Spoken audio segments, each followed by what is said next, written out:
Alright guys, here we are again. We're looking for some properties. We just got done seeing one of our units here that's being worked on. I got Juan here.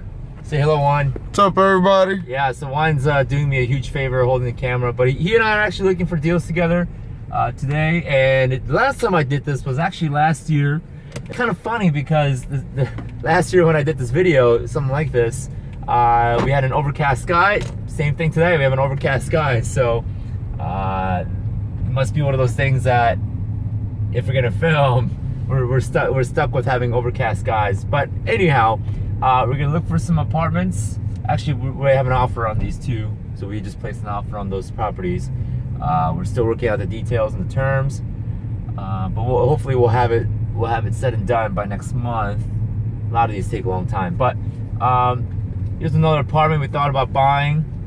I think it was already sold by the time we decided to put an offer. So we're gonna go look for some properties, look for some multi-family. I'm gonna give you guys some tips on what I look for, and I'll show you guys my area. This is, by the way, this is west suburbs. I'm about 10 minutes away from my home. And Juan, what, you drove like 30 minutes, 40 minutes? 40 minutes. 40 minutes to get here. Props to him, right?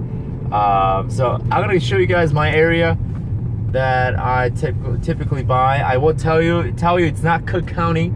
Gosh, I hate Cook County. Okay, I have a strong dislike for Cook County for its law. So I guess that's another tip. Be aware of the area that you're buying, not for the economic reasons, but we're talking about the municipality, the laws, the codes, how strict they are when it comes to code. And a lot of times counties like Cook County or anything that's, I would describe to be as metropolitan, they tend to be a little bit more landlord or tenant friendly. So they have codes, and whenever they have courts or any sort of municipality tribunal, right, they tend to favor the tenants. So that's another thing that's kind of factor in, is if the county or the city favors the tenant more so than the landlord, well, you'll want to have some sort of a discount.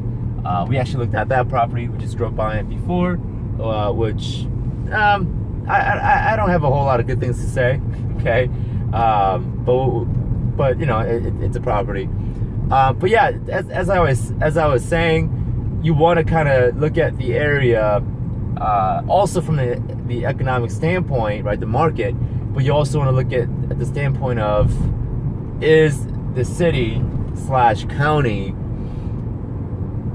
friendly to the landlords, right? That's a big thing to also look at. So I'm in the west suburbs of Chicago, not Cook County. I will tell you I'm in Kane County, which is less crazy, okay, than Cook County. Nevertheless, Illinois overall is crazy. That's why I'm a huge fan of Indiana. So, all right, so we're gonna cross the street here and then see if there's apartment buildings this way. So what we're looking for, again, just like my last video, is full rent signs, any indication of heavy wear and tear.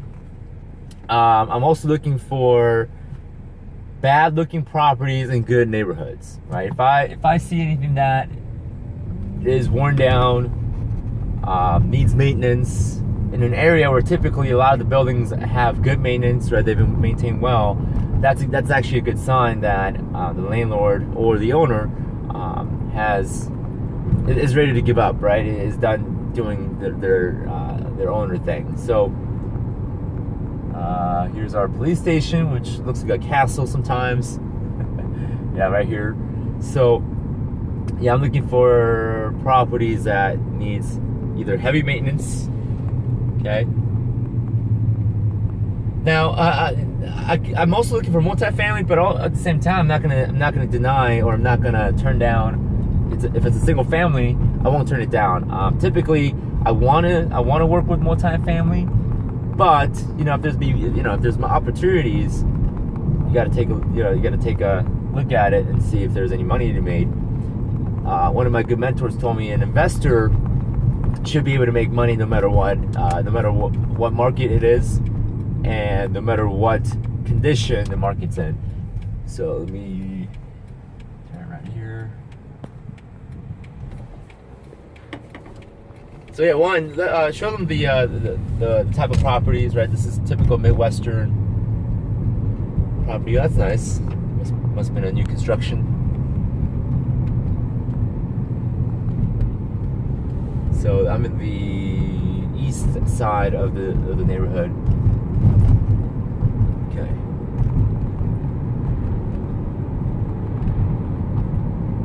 Now, when you farm these areas, and when I say farm, you look at these areas for a long time for properties. You typically know who all the major owners are. So if I drive by a big apartment building, I'll know who the owner is, and I typically have had a conversation. That's the point where you want to be at in your market, is you know pretty much everybody who owns all the real estate. That's where you want to be. That's the level of familiarity you want to get into. That just tells you, you know the market. So if I drive past any big major apartment buildings, I'll know who the owner is pretty much right off the bat. So let me right here.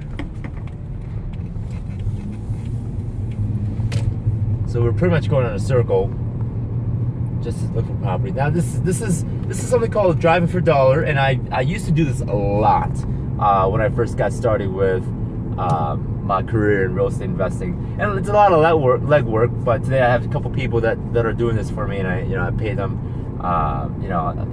usually a wholesale fee, or if I like them enough, right? If I trust them enough, I'll put them in as a partner. But yeah, I used to do this a lot just to get familiar with the market, right? So if I move to a completely new state, a new city, this is something that I would do maybe an hour, 2 hours at a time, just looking around to see what the market's like, getting a better idea of what I'm working with. So, but now I know the market. I know this area pretty well. 10 minutes away from my house. I pretty much know this place like the back of my hands. But you never know. There's never an opportunity to keep growing. So, yeah. So we're gonna keep looking that direction and see what we find. We're looking for rent signs. We're looking for, again, deprivated property. Another good way to look for properties, if you go out on Saturday mornings, go to these big apartment buildings. Typically, I'd say anywhere between 12 to 36 units. And if you ever go into the hallway of these apartment buildings, you'll find that someone's actually working. And usually 4 times out of 10, 3 times out of 10, it actually is the owner, just kind of doing work because they're bored. So you might actually end up finding those owners on Saturdays in the mornings, out there working, cleaning, whatever it may be. So Juan, do you have any questions? Maybe you might be thinking the same way that some of our viewers are. Besides looking for apartments and single family homes, yeah, do you look at retail places that are for sale, or is that something that you're still not getting into? Yeah, the retail market is designed for consumers. Like if I were to look for a place for me, right, to live in, that's what I would do. A lot of times, 99 times out of 100, if you ever look at the MLS, you're gonna find consumer retail stuff, right? It's nothing that you'll find that you'll take and fix and flip. Will you find something in the MLS? Yeah, but you're gonna have to do a lot more work, a lot more sorting through to do it. Now, if you have some niche or whatever, if you develop some sort of skill set, here's a for rent sign. It's a townhouse. Now, one thing. There's catch-22 about townhouses, and the reason I'm not gonna call that number is because, well, it's a townhouse. If it's for rental, which is something that I'm aiming to do, it doesn't. I don't like townhouses for various reasons, especially condos, because of the HOA. HOA stands for Homeowner Association, and a lot of times, if you don't own majority of the homeowner or the properties within the Homeowner Association, it's almost not worth it because you don't have control. The Homeowner Association, or whoever has the majority power, can pretty much dictate whatever rules and policies that they want to enact. And that could be cumbersome, right, to your rental business. One thing I do like about townhouses and the condos is for fix and flips. And condos are really easy to comp because they're usually in clusters, and it's easier to comp because right next door the same exact condo configuration has been sold for a certain amount, a certain date. Really easy to comp. And another thing that I love about condos is that you don't really have to touch the exterior, because in a condo what you really own is the space inside the wall, right? Legally speaking, you own anything that's inside the drywall, right? On a townhouse, you actually own halfway through the studs and the roof. So I like the condo for fix and flips. Although the margin is smaller, I like condos for fix and flip. Easier, it's predictable, easier to comp, easier to do the work, because a lot of times it's just interior. You're not breaking down walls. It's really simple. So retail wise, I don't really do unless I'm looking for something for me. I think we're just in the warehouse area, the industrial area. I might have to kind of turn around. We're in an area where there's 0 properties. It's all zoned for industry. I'm gonna go ahead and turn around here but yeah, Juan, any other questions? Not as of right now. I like what you were saying, that if you get a condo, they're very easy to comp. You comp, yeah. So and also if done right, condos are like really cookie cutter. And you might also want to check with your HOA to see if there's any restrictions as far as what you want to do. Because, condos may say, oh, well, your interior wall has to be gray, and it has to be this color, it has to be that color, which actually isn't bad, because now you know what to rehab for if the price is there. So if you know that a fully rehabbed condo after repair value on a condo is, let's say, $125,000 here in the Midwest, we're talking about Midwest price, and you can buy it for, let's say, $80,000 because the owner is in a rush to get out. And if you can get it for, if you can, all you have to do is just put in $10,000 worth of work, carpet and paint, and sell it back out there for $125,000. Well, although the margin is really small, but you have a fast turnaround, right? You could probably get a new carpet and paint in there for less than a week, especially if it's a condo. So you buy it 1 week. If you're fast enough, you turn it around, list it right away for $125,000 after paying the commission for the realtor and also the title, right?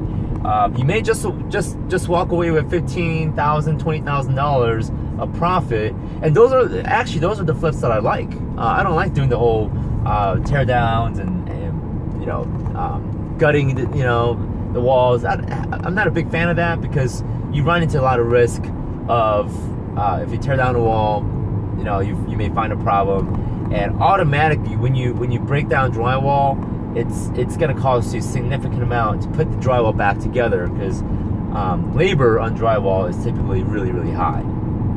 We're actually in a really good side of the neighborhood right now.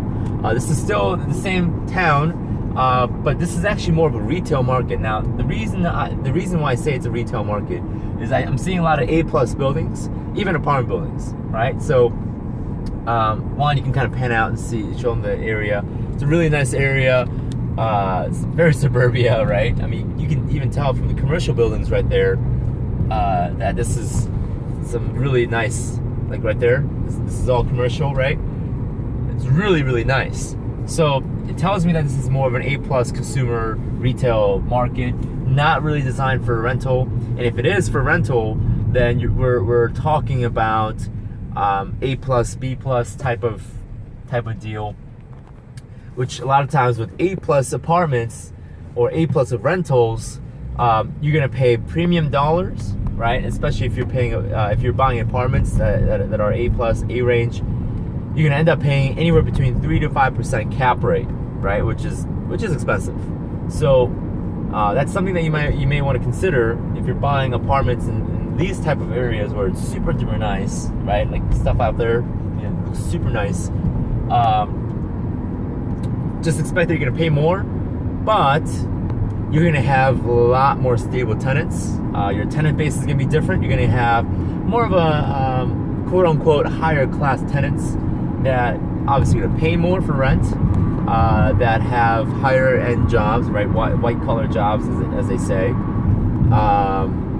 But they have their own little challenges. So just kind of know that, you know, not every A plus or A class tenants are going to be problem free. You're going to have problems either ways.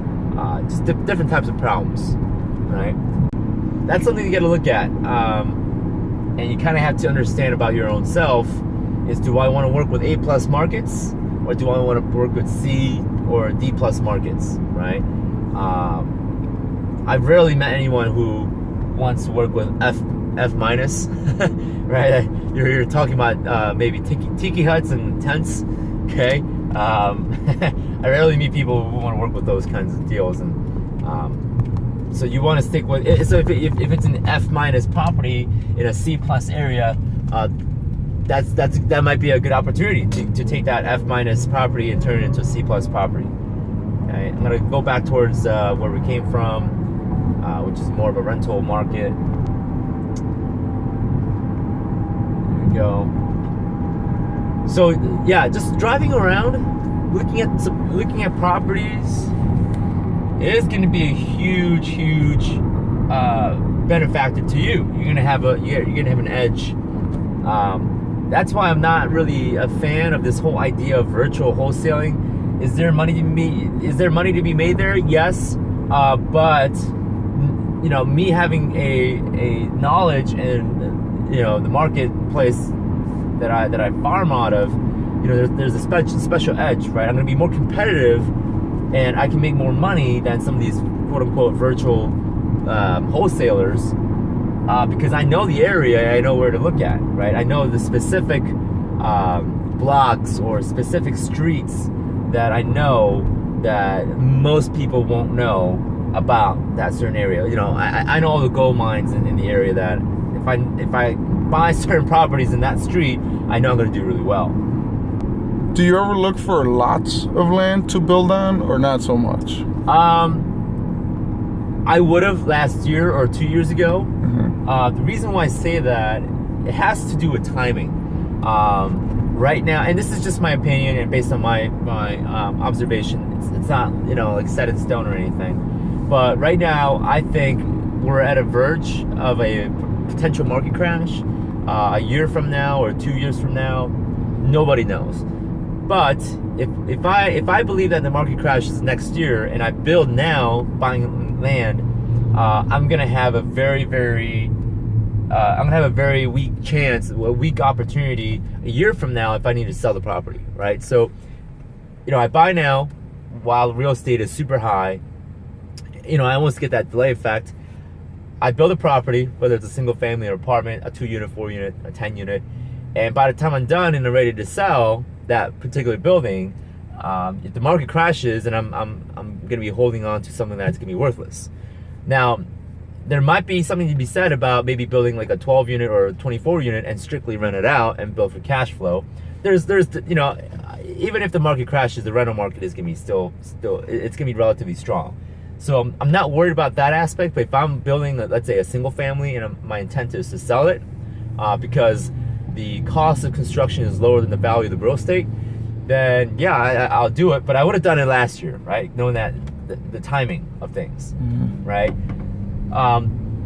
There's still, and that's applied to this market, but there's still areas that I think in the country, still best time to, you know, right now is still best time to build new developments. So it really depends on where you're at in the country. If you're in an area in the country where it's such a boom right now, like San Antonio being one. I know Colorado, Denver, right? This year typically was in a boom. So know your area basically the whole point of this video is that, right? Driving around, looking at your area, that's huge. Okay, so you can kind of pan through one totally different neighborhood, right? Little bit of that C plus, C minus type of area. Okay, now you can also get an indication if it's a C minus or C plus area if you start to see these payday loan stores. Okay, there's one right there, if you guys can see it. All right, there's one. There's a payday loan, right? Title loan. If you see a lot of liquor store, that's the same indication. Okay, that gives you an idea if it's a C minus, C plus area. Boost Mobile. Not to say that Boost is terrible, but typically the demographics, Boost Mobile, Metro PCS, those are businesses that typically are attracted to the C plus, C minus market. Dollar Tree, right? Oh, Metro PCS, there it is. I called it. So we're in an area where it's C minus, C plus. You'll notice that properties are a little older, okay? Especially, right? You're looking at Victorians, definitely older. Okay, yeah, like that. The porch is like crooked. I don't know what's going on over there, but yeah, they tried painting the foundation, it didn't work. So definitely different area, right? This is going to be more of your rental area. If you're going to rent, you know, you're not necessarily going to find much value in fixing and flipping. You're going to probably buy it and then just hold on to these things. And you won't really see much appreciation either. You know, you're looking strictly at just buying and holding. Okay. There we go. This actually was for sale, and it still is. Wow, that property was for sale for like 2 years. Okay, like I said, this is not an area for fix and flip. All right, you're gonna buy and just hold the baby for cash flow. So as you guys can see, there's not a single single for rent sign we saw, other than the townhouse one that we saw earlier. But driving through the neighborhood, I've yet to see a for rent sign, which means a couple things. Real estate right now is hot in every sector, right? Rental, retail, supply. There's no supply, right? So ultimately, the reason why I don't see any for rent signs is that means the economy is doing so well that, you know, vacancy is not a problem, right? Vacancy is not an issue. And I think I agree, because out of the 75 units that we have, you know, between Daniel and I, we don't have that problem. The vacancy issue it's kind of like it's being taken care of automatically. You know, typically when our property goes vacant, we find a tenant in 2 weeks. Some of our units have a waiting list. You know, people put in a deposit and they're waiting. That's a good sign for us, the landlords. But when we're looking for rent signs to look for these off-market deals, it's a little challenging. Cool. So that should give you an idea of what I typically do, guys. That's usually my weekends, right? Just kind of going around. Maybe you should try this with your date, right? With your wife or girlfriend. Just kind of going, hey, honey, we're gonna go drive around, and we're just gonna call random numbers, okay? I'm sure your significant other will appreciate, you know, you taking them out for a drive, you know, having a conversation. If you spot a for rent sign, just pull over and just call the number. Great quality time with your significant other, right? And pack your dinner, you know, and just kind of eat while you're driving. All right, it's productive, right? And you get to build your relationship with your significant other. How cool is that? Right? Right, I don't know if your significant other will appreciate that, depending on who they are. But yeah, guys, that's pretty much how I like to find pocket listing, or I should say off-market deals. Today I have a couple people that's doing this for me as a part of my business model, my business system. But when you're getting started, when you're just getting started, if you're brand new, this is something that I recommend highly to get to know your area or the area that you're looking at. Right? If your area is an hour away, well, make a trip out of it. Go out there, spend a whole day just looking around the market, right? And that right there is going to be a huge value, because if someone comes up to you and presents a deal, or finds you a deal, or if you come across a deal, and if you know the area, you can say, well, yeah, I know the area pretty well. That's a shady neighborhood. Or you'll be able to say, well, that's a great area because of this, and this. You know, there's a market right there, right? So you'll instantly know right off the bat. It saves you a lot of time from trying to figure out what the market is. That's huge, right? So just getting to know your market is going to be a big big advantage. It's going to give you an upper edge towards your journey in becoming a successful real estate investor. So guys, thanks for watching. Thanks for tuning in.